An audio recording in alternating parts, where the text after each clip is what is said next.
Today, I'm thrilled to welcome Dr. Serenity Wright, Senior Executive Director for Innovation, Community Health, and Societal Impact at UK Innovate. With a doctorate in education policy and evaluation, and an impressive background that spans teaching, diversity leadership, and building social innovation ecosystems, Serenity champions access, equity, and sustainable change in healthcare and beyond. Together, we'll dive into how rural areas are being transformed for better health and life outcomes. We'll talk about why investing in rural communities is a smart and effective move with far-reaching impact, concrete success stories of rural community health improvements, and how institutions like UK Innovate embed community health and societal impact into innovation ecosystems. Welcome everyone to the show. Thank you for joining. And Dr. Serenity Wright, thank you so much for joining me today. It's a pleasure to have you on. Yeah, Sam, thanks for having me. I'm excited to be here and chatting with you. Same, yeah. So the first question I really want to ask you is simply, you care a lot about rural health and you've had a lot of experience in this area. What really brought you to, of anything you could be doing, what brought you to making an impact in this specific thing, and why? What makes you care about rural health? Yeah, I think I've always kind of said, I've always kind of framed it as I got here by accident, right? This wasn't my career path, wasn't the direction I thought I was heading. I started my professional career in education as a teacher in a rural community, and then eventually found my way here after serving in a rural public school system for 9 years. But I grew up in a very rural community. I grew up in a developing country. So there's a lot of alignment for me around economies with distressed resources, economies and communities that are built around relationships, around neighbors, around trust, which has always kind of been the foundation of how I understand how places are supposed to exist. So as my professional career has adjusted and shifted, I'm slowly adapting to, I didn't get here by accident. I got here on purpose. I didn't know that my purpose was to serve rural communities. I think it's taken me a while to figure out that that's been the underlying theme of what I've done. So you came to know your purpose over time, and it seems like you didn't really quite know where it was going until you got there. Yeah, I feel that way about a lot of things, even as I've mentored, whether it's been students or young professionals over the years. I try and think about things less as titles and categories and more about purpose and intention, transferable skills, less about where am I going and more about what do I want to do? What's the impact that I want to have? What are the types of people I want to work with? So, even if there's a question at the end in terms of where are you going, I think the answer is still going to be, I still don't know. I still don't know, right? But wherever I go, I hope it's grounded in making some type of impact. And you casually mentioned that you kind of grew up in not your typical places. Could you go into more specifics about that? Because I think it's fascinating. Your background is very unique, and I think it helps when people understand like really what you've seen, and it's not your typical, upbringing. Yeah. So I was raised in Bandung, Indonesia. Was there until I was about 16, came back here for my last few years of high school, came back to Kentucky for my last few years of high school. Did my undergraduate here, but then after I got my master's degree, I met a woman who was working in community health, was a leading researcher in the impact of AIDS and HIV on education. and was just kind of talking to her about education systems and the preparation and what I was looking for out of my teaching career as I was getting ready to enter the workforce. And I was very vulnerable and just said, I'm not ready.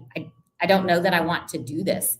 And she said, well, why don't you come live in Cape Town for a little bit? She said, we can't pay you, but I'll put you in a space. They'll take care of you. You'll never get a work visa, but if you were raised in Indonesia, you'll figure it out. I was like, yeah, this mentality I understand, right? Like the idea that the township, the village, they'll take care of me. The school will take care of me. We'll figure it out. So that was almost exactly this time, 20 years ago. It was right before Thanksgiving of 2005, and I left right after Christmas of that year. And then was there for about 6 months before I moved back. And even as I look at my research trajectory over the years, I spent a significant amount of time in Tunisia doing education research, was then in mainland China and Taiwan. I've traveled for personal reasons, for vacation purposes, Croatia, Spain, Italy. I was lucky enough working in the business college to get to teach in Florence over one summer. But so I've kind of been all over, but again, like you said, not on one clear path. It was non-traditional. I was seeking experiences in all of those as opposed to a plan. I don't know that I have a plan. Felt more like the Friends episode. I don't even have a plan, but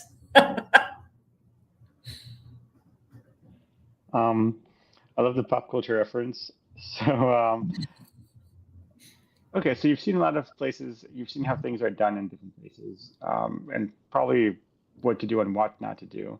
Which then, okay, so then with all of that, what's your opinion on why investing in rural communities is actually a really smart and effective move to have an outsized impact on healthcare? Yeah, I think if you look at any industry, right, whether it's healthcare, education, manufacturing, supply chain, any purchasing in general, right? Anytime you look at any industry, there's always we'll call them the overachievers, even if it's company related, right? You've got your big companies, and then you've got your startups, but there's this massive middle band, right? In any industry. The only way to move an economy, to move a community forward is if that whole middle shifts, right? It's not about making those who are already wildly successful more successful. It's about lifting everybody else. So, having spent 9 years in a public school system, I understood what it meant to provide differentiated systems so that everybody could move, right? When we talk about meeting every student where they are, it's not any different than when I'm talking about meeting in each community where they are, right? The context is different. The community culture is different. The societal needs are different. The things might all sound the same, just like it does in education, reading, writing, math, science, social studies, right? In a community, it's going to look very similar. You're going to have housing needs, healthcare needs, business development needs. They might just rank differently for what needs to happen. But if we're going to find communities where people can live, work, and play in the same space, and they don't have to travel 3 counties over, they don't have to go 4 counties to find healthcare, or in our case, they don't have to travel 2 hours to see a specialist, right? It allows them to put more time, intention, and effort in the space that they're meant to be, in that place that they're meant to have a sense of home, a sense of community in. So when we think about rural health and when we talk about the needs of our rural health community, can somebody live, work, and play and get their health needs met in that community? And this can be everything from a specialist to maybe you have allergies, food sensitivities. Are there enough options for you in your community where you can go and eat out safely and feel safe doing that? Can you go to the store and shop, even if it's not health related? Maybe it's cultural or religious related and you need certain foods. Can you do that in your community in order to have physical, mental, and spiritual health?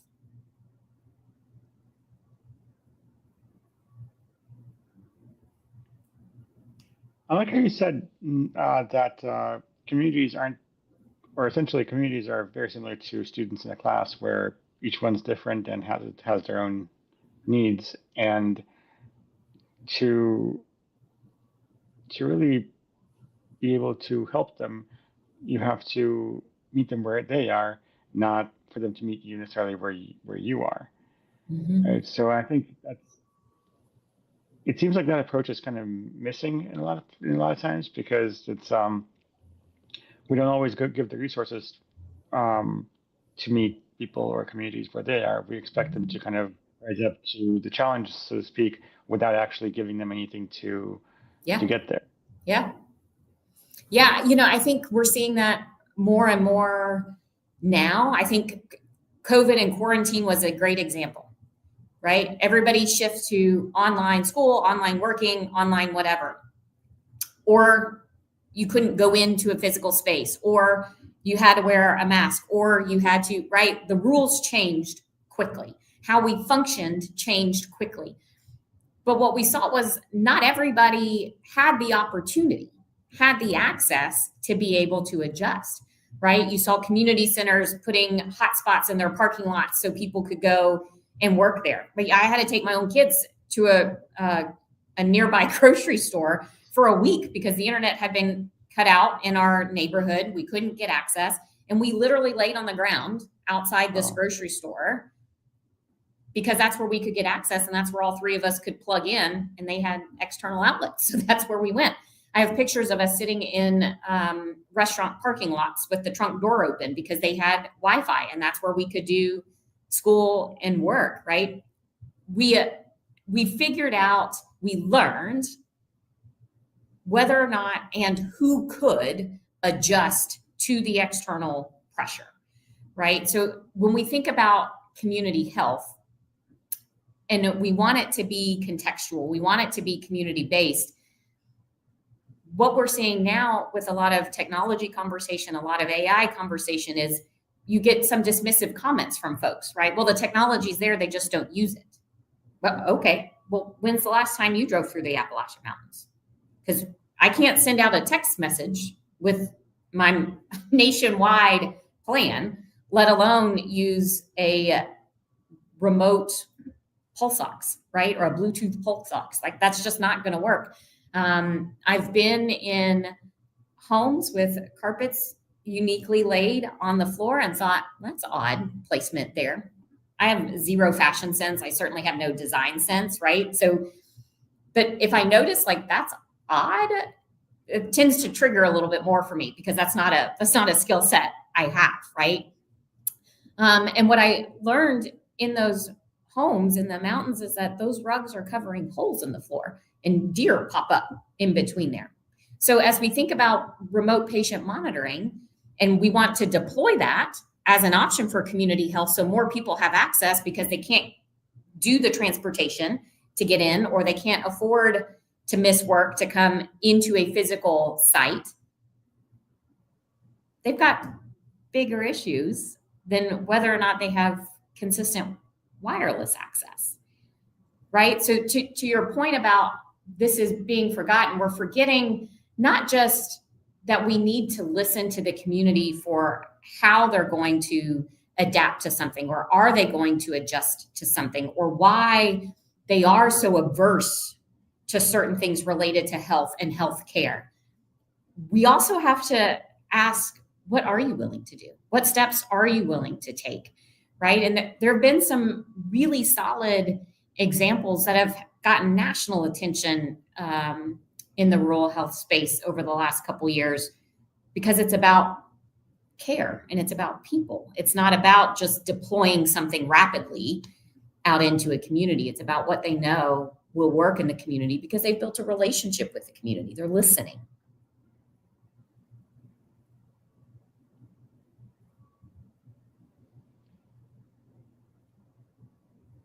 So what really strikes me about that is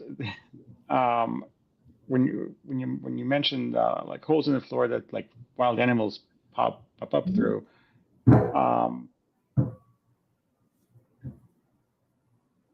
I think that sounds foreign to most people in terms of, like, at least most people who live in cities or suburbs, etc., because that's not something ever that they have had to even imagine. And yet, it seems to be a pretty decently common phenomenon to some degree, and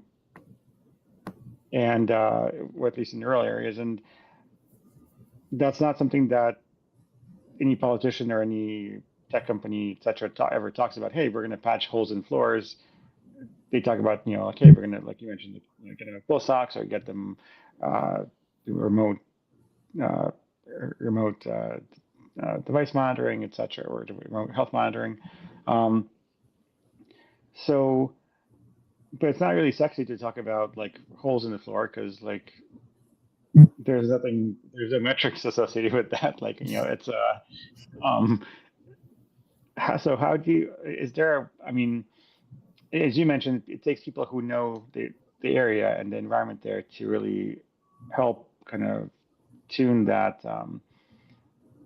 the conversation to go into that direction.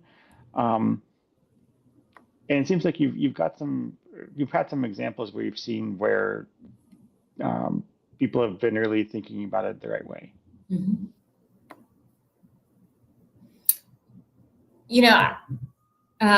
There's several things. So I was recently at a telehealth conference here in the state. So telehealth providers from all across the state came together to talk about successes, things that they're hearing.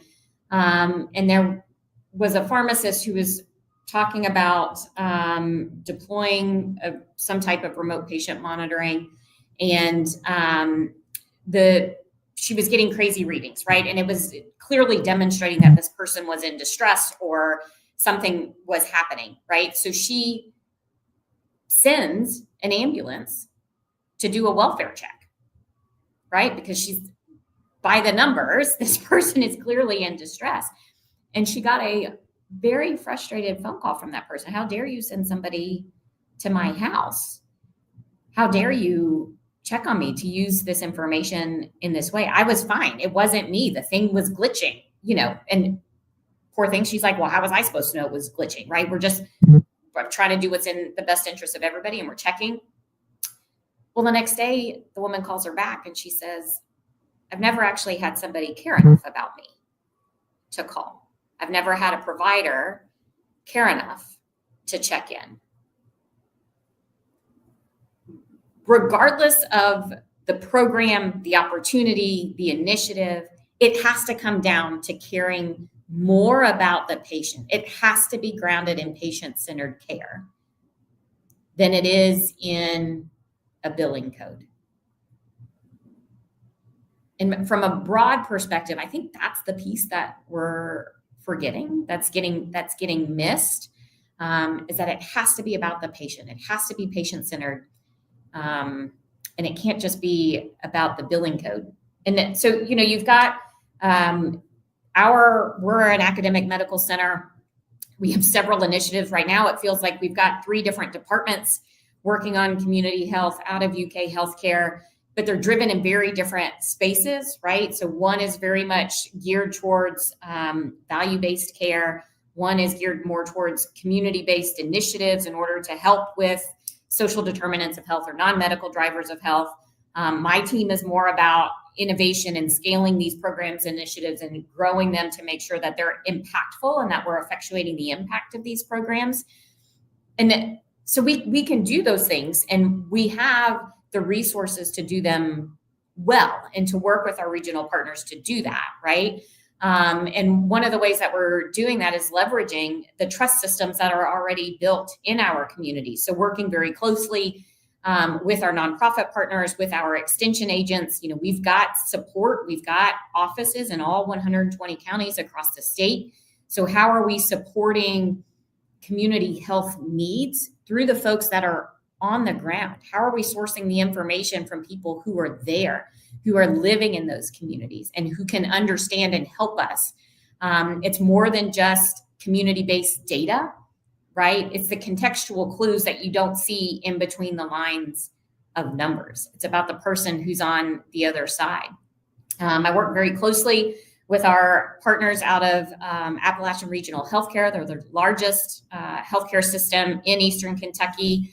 They've got 14 hospitals, something like 90 clinics, 18 different pharmacies across Eastern Kentucky and Southwestern Virginia. And, this is a group that I have stood with over the last several years as the area has experienced historic flooding, right? We made international news for the flooding that happened in 2022 that absolutely shook these communities because the rain came in so fast, so unbelievably fast, only to then turn around and get another round of historic flooding in the spring of this year. Not only that, but then because it happened in the February-ish time range, then it froze. So the water levels were higher than they were in some parts than in 2022, but then the temperatures plummeted and it froze. So when you think about a space that is from a built environment perspective, from a environmental and human health perspective, is still very much rebuilding. It was at the time of the most recent flooding, had been less than 3 years. And then to have that happen again and in colder temperatures, illness, disease, lack of clean water, lack of food, lack of access, the ability to shift in and out. We had friends and colleagues who were trying to get into the area to provide aid, to provide support, couldn't physically get there because roads were closed. We saw very much of similar things in the floodings in North Carolina. Last year in the fall, where full road systems, full infrastructure had collapsed. So in those moments, your trust system, right? Your trust system, your impact infrastructure is automatically tested. The only way that you're going to be able to provide resources and supports is if that infrastructure already existed. You will be able to deploy what the people need in a way that they will need it, in a way that they will welcome you, take the help, take the support, is if that trust was already built, if that trust was already embedded into the community. And then suddenly that disaster relief, that resiliency network, those community-based systems dynamics, all of a sudden they will light up real hot. And then you can move progress forward. But if you're having to put the infrastructure in place, that's when it becomes tricky. That's when it makes it, and tricky from a place of hard and complex, right? Hard is an emotional response. When we get frustrated with something, when we're annoyed, when we're irritated, it's because it's hard. We're responding to it being hard. Hard is an emotional response. When the work is complex, right? You have to be able to remove the emotion from it and focus on the systematic infrastructure that needs to be built in order to execute on impact. And, last week was speaking at a commissioner's summit, an agricultural commissioner summit, and I asked them to think about the supply chain, less about supply chain as we know it and define it from start to finish, and more about the impact chain. Because when you think about something, and you can do it in the community health world too, when you think about something from an impact chain, you start to be able to ask. It makes more space for questions like, what if we don't? What if we're unwilling to make a change here? What if we're unwilling to change the policy here? What is the impact if we don't make an adjustment here? That's different than just knowing, can we get the dots, the things to move along the plot line, right? It starts enhancing that plot line and it goes to a full plot system. That impact chain, you start to see how things are working. You start to build out that integrated system. You start to identify where the intersection points are in order to create a healthy community, not just community health, but a healthy community.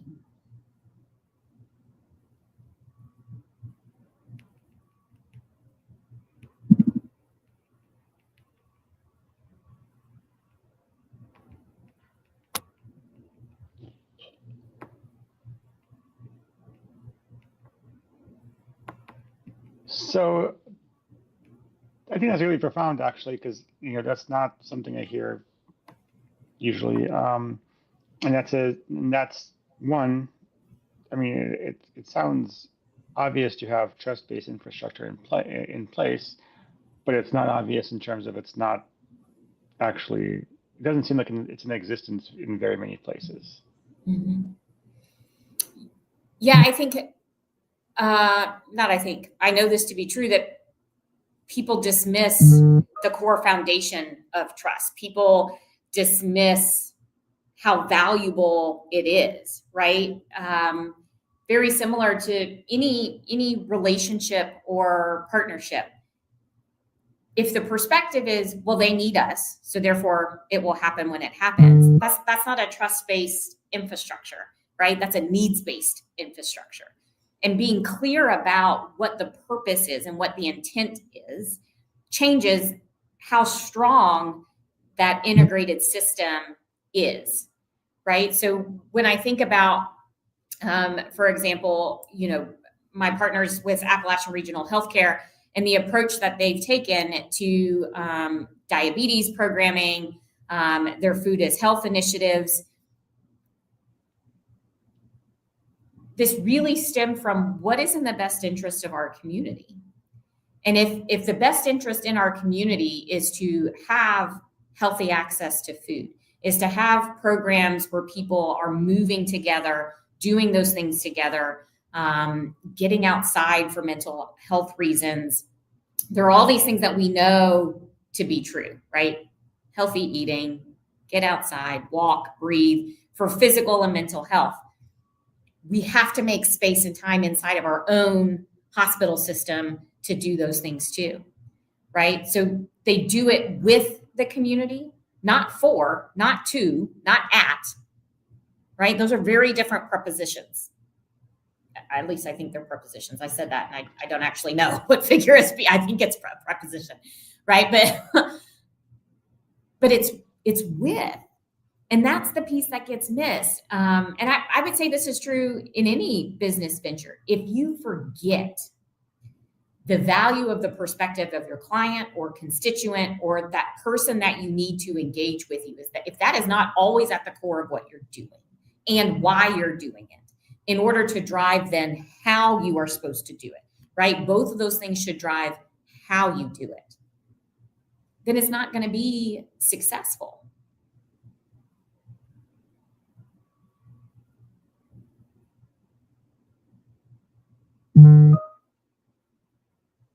So, silly question. So, with that, how do you, in your experience, what's the, like for people who are watching this, for instance, what's the best place to start to create a trust-based system? You mentioned it has to be with the people who live there, not at them or for them or what have you, but actually like it's almost like it's like for the system, for the people who live there, by the people who live there. So this, essentially, or something like that. Yep. Well, I mean, obviously they can start by hiring me to do it for them. No, I'm just kidding. I think we often start with things like a SWOT analysis. I could live the rest of my life and never have to do one of these again and be okay, but that's it's not how it works. I've adjusted from a practical tips and tricks perspective. I adjust how I do a SWOT analysis, right? So strengths, opportunities, those things should still exist. But instead of threats, does it make sense to think about it for what you're trying to do from a challenges perspective? Not what are the threats, not what are going to keep us down, not what is not going to let us move forward. Those are barriers, right? Barriers is different. Challenges are also different. What do we need to know in order to move this forward? What is the information that we need to have? What are the challenges that are going to keep this from being successful? Those things can be solved for, right? Those things can be adjusted for. When we think about weaknesses, right? And I talk a lot about socially constructed weights to words. And as someone who grew up multilingual, I think this is often easier for me to think about because I didn't only grow up with one language, right? So when I communicate about emotions, there are certain emotions that I don't actually know the English words for. Like there's just not one that comes across, right? So similarly, we have socially constructed weights around words, and weakness is one of those. It's a negative. If you're weak in something, it's a negative. It's something that we tend to hide or shy away from. You know, if you're going into job interviews, they tell you have your weaknesses prepared to talk about, but be able to flip it to how it's become a strength, how you've learned from it, whatever, right? Okay, so then if we take all that out, what we're actually talking about are areas of growth. What are our areas of growth? What are things that we need to work on? What do we need to do better at? But the downfall in doing these analyses is we typically stop there. That's the plan, right? We put this SWOT analysis together, and then there's an implementation plan that goes after that. The step that's missing is the impact plan. What happens if we don't, right? What happens if we don't address these areas of weakness? And what are we okay with and what are we not okay with? There might be some things we go, you know what, we're not going to be able to address this, and we're okay with that because of this, right? What happens if we do adjust these areas of weakness and they become strengths for us as an organization? They become strengths for us as a community. What are the impacts of that when we are able to move it? So then what becomes a non-negotiable in the implementation plan, right? And it's similar with the challenges sections as well. What happens if we don't address it? What is the impact if we don't address X, Y, and Z that we've listed there? What are the impacts if we do address X, Y, and Z and we remove those challenges? What doors does it open to allow us to scale into community development, community resiliency? And how does that work, right? So one is if you're gonna do a SWOT analysis from a tips and tricks perspective, think about the language, think about the impact category, if you will, for how you move that plan along before you get to implementation, right? Use that to actually help inform what happens next. So it doesn't just become this thing that nobody looks at again, right? And then in 5 years we go, did we or did we not accomplish this thing? The other piece that I see a lot, especially in community health initiatives, is a landscape analysis, right? Also a needs analysis. What is already out there, right? I call it the bedazzled Band-Aid because often it's not a new program. It's actually not a novel initiative. It's actually not the most innovative program solution. Somebody's been doing the same thing for the last 10 years, but it quit working because the program didn't evolve. It's the exact same purpose, has the exact same idea, but we've called it something different. Maybe we added, a meal in there or some swag in there so it feels new, it feels different. It's the bedazzled Band-Aid. Same program, same project, not new outcome, no new outcome. It's not moving, it's not changing. So one, in order to prevent the bedazzled Band-Aid, really look at what is out there, what are we already doing in that landscape analysis, who is doing what? Then what is the needs analysis that goes with that? What do we need in this current moment? What do we need? What can we solve for? What are little things that we can do that will close the gap, that will create that connective tissue in that integrated system that will allow the whole net to feel stronger, to feel tighter? We often, I think the colloquial phrase is we often swing for the fences. I'm not saying don't do that. I'm saying you've got to also have a practical plan to get there, right? I just toured the Yankee Stadium not so long ago, right? And they were talking about only 2 balls have ever been hit off that top fence line, that creative, decorative fence line at the top. Well, home run hitters don't come out swinging, from Little League for home runs. You work up towards that. There's training that has to happen. Similarly, in programming and in community initiatives, if you're going to swing for the fences, that's fine. That's great. Do that. But the training, the community agency, the community resiliency, the enhancing of the empowerment in that space has to go with it, has to be part of it. It's not just going to happen on its own. It has to be done with intention.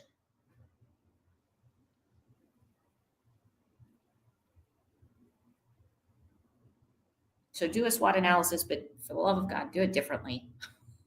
Do a landscape analysis, do a needs assessment, right? Know the information.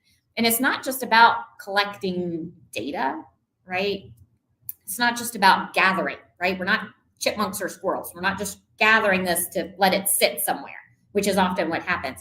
But think more like a kid at Halloween, right? Gather all your candy, put it all there, and then sort it based on who likes what to figure out then how you make everybody happy and how everybody gets what they need in order to feel like it was a success.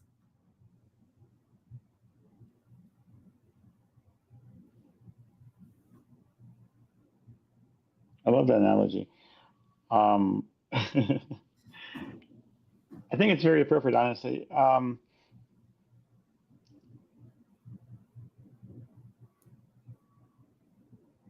So to do what you're talking about, obviously it involves a lot of, not even necessarily a lot of thinking, or someone just the right kind of thinking, essentially. Just it doesn't have to be complicated. Like it's some of this. I learned this phrase recently.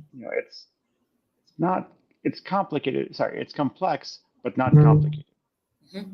Yep. Like it can be complex, but it's not. It's not complicated once you look at it. It's just there's just a lot of things to it, which if you plan properly isn't a big deal. Like you know what to expect. That's right. So from your perspective, I'm curious. Like I'm a fan of theory of constraints, for instance, where it's the whole thing is about bottlenecks, right? To essentially, you can address 99% of the problems by looking at the 1% that's causing the backup. Like if you're on the highway and you see like there's a bottleneck of cars, you can tell where the bottleneck is because as soon as everyone passes the accident or the construction, it's just like a open road, right? So okay, you can tell exactly where the bottleneck ends and really kind of where it begins too. And in healthcare and business, really than anything, you can do this. It's not that hard. Like if you listen to the people on the ground, they'll tell you where the bottleneck is. Mm-hmm. Yep. Or very close to it, right? Yeah. So in your experience, are the bottlenecks different in different communities, or are they ignored? Like, or are there even bottlenecks that really would address a lot of the issues with just tweaking a small part of the whole equation? Yeah.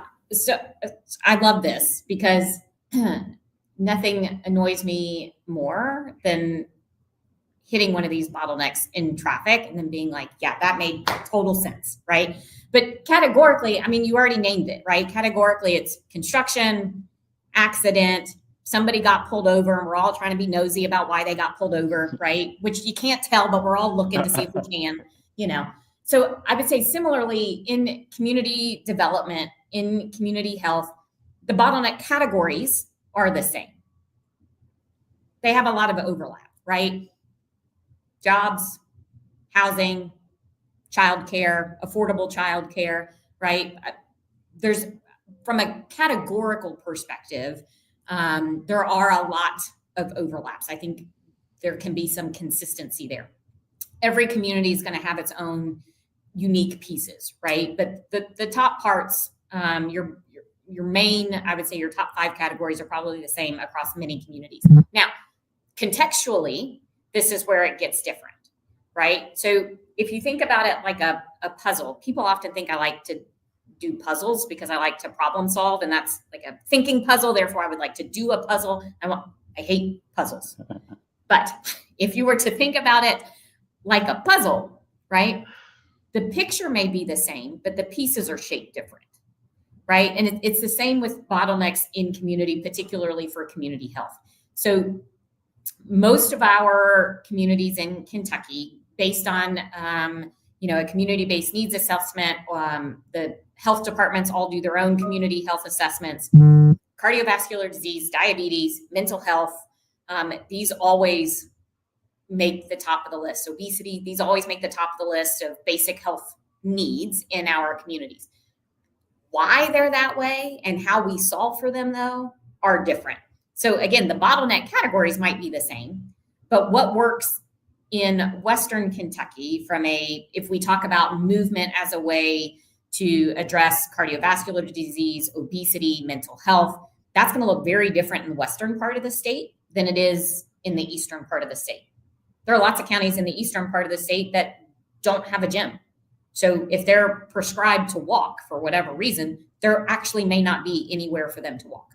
It could be a 45-minute, 1-hour drive for them to get somewhere to walk. Now, as a working mom, I am not driving 45 minutes to an hour if I need to walk and it's supposed to help me de-stress. Like I'm just not doing that because the trip alone is more stressful, right? That's 90 minutes, Totally, 2 hours of my day. I'm already stressed. I'm already annoyed just thinking about it, right? I don't want to drive my kid 45 minutes to practice. I will do it, right? But I don't want to, right? So there's compounding layers then that have to be considered as you're trying to solve for the unique context in the different spaces. But categorically, you can still have the same bottlenecks. But how we address them, why we're able or not able to address them is going to be unique in every space.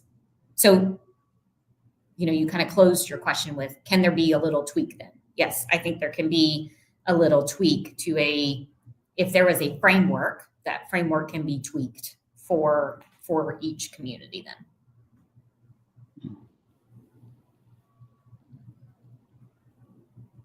Well, I mean, this is fascinating to me because it's really, I think, shines a light on the main issues in rural health, or at least some of them, the main ones, and kind of the thinking that's needed to actually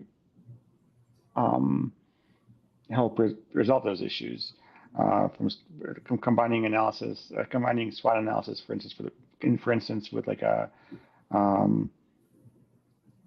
with actually what's needed, and kind of create a whole, like I said, connective tissue.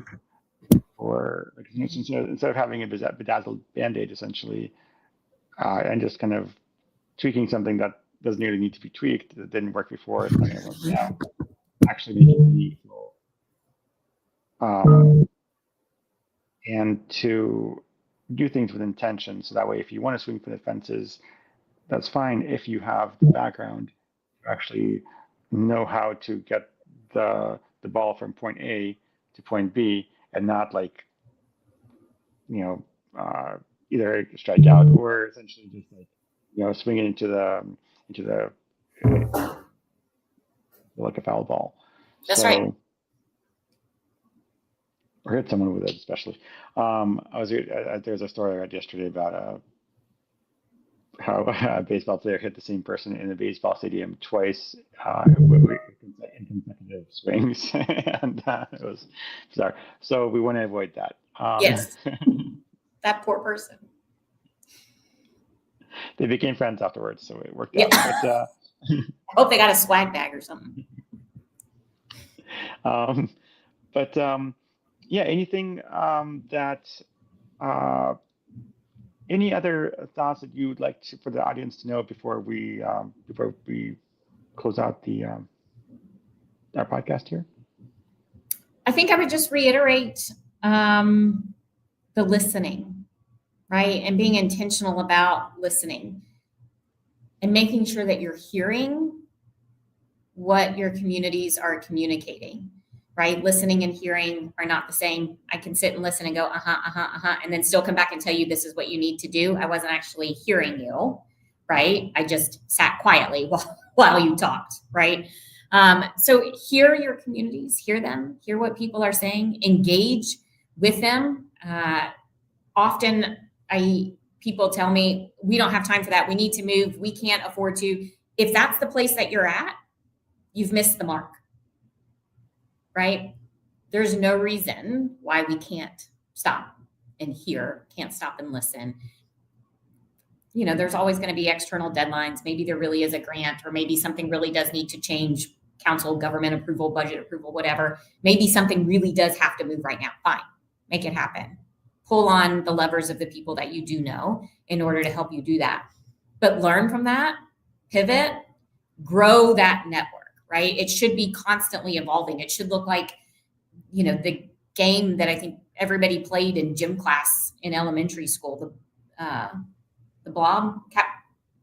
Is something, blob, mob. Basically, you form a giant amoeba, right? And you run around, you tag kids as one giant shifting organism, right? And kids get added on at the end as you go. That's what community development is. How are we adding more people in? How are we expanding access and opportunity? How are we giving more people access to something? How are we helping more people to thrive?